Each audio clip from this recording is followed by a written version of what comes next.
আমরা চলে এসেছি এখন ডুবদা ও বেতার ঠিক মাঝখানে। এটা হচ্ছে বালিঘাই যাওয়ার রাস্তা, দেখে দাও। এই যে ওই পাশে চৌমুখ, আর এই পাশে দেখে দাও বালিঘাই যাওয়ার রাস্তা। এই রাস্তার আপনারা জলটা একবার দেখে নাও তোমরা।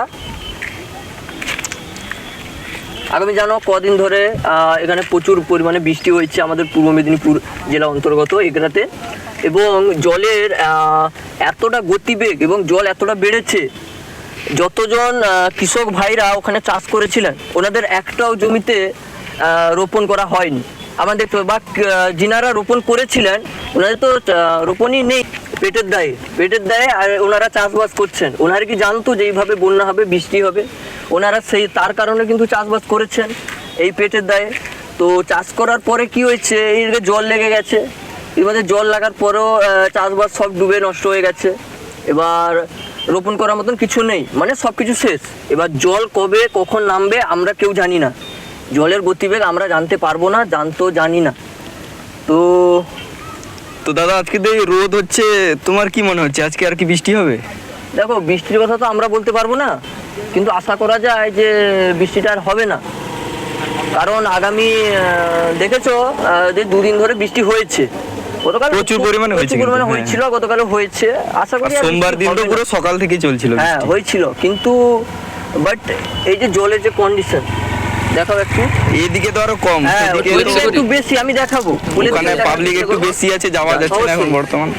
ওই যে জলের যে কন্ডিশন ওটা আমি বলতে পারবো না। বৃষ্টিটা বলছি যে বৃষ্টি আর হওয়ার কোনো চান্স নেই, কিন্তু জলের আমি কন্ডিশনটা বলতে পারবো না। জল বাড়তেও পারে, কমতেও পারে। এগুলোতে জানা গেছে নাকি ওই নদীটার নাম কি, কোথায় জল আসছে কোত্থেকে, এটাও তোমার মনে হলো? তো নেপুদা, যারা চাষ করেছিল তাদের তো জমি পুরো ডুবেই গেছে। তো তোমার কি মনে হচ্ছে, কি বিধায়কের কাছে কোনো অ্যাপ্লিকেশন দেওয়া দরকার না? দেখো, অ্যাপ্লিকেশন তো দেওয়া উচিতই, কারণ যে কৃষক ভাইরা চাষবাস করেছিলেন ওনারা তো নিশ্চয়ই পয়সা খরচা করে চাষবাস করেছিলেন। এবার ওনাদের তো চাষবাস সব ডুবে গেছে, নষ্ট হয়েছে, আর তো কোনোদিন তো চাষবাস হবে না। তো অ্যাপ্লিকেশনটা দেওয়া উচিত। আমাদের এগরার 2 নম্বর ওয়ার্ডের বিধায়ক আছেন যিনি, দিব্যেন্দু অধিকারী, উনি তো এসেছিলেন এগরার 2 নম্বর ওয়ার্ডে। উনিও চাষবাসের দেখেছেন, এবং ড্যামেরও কিন্তু জল ছাড়ার ব্যবস্থা উনি করেছিলেন, ভিত্তিতে উনি কিন্তু ছাড়েননি, ওরা ভালো কাজ করেছেন। বাদবাকি যেগুলো বাঁধগুলো ভেঙে গেছিলো ওখান থেকে এগুলো জলগুলো আসছে।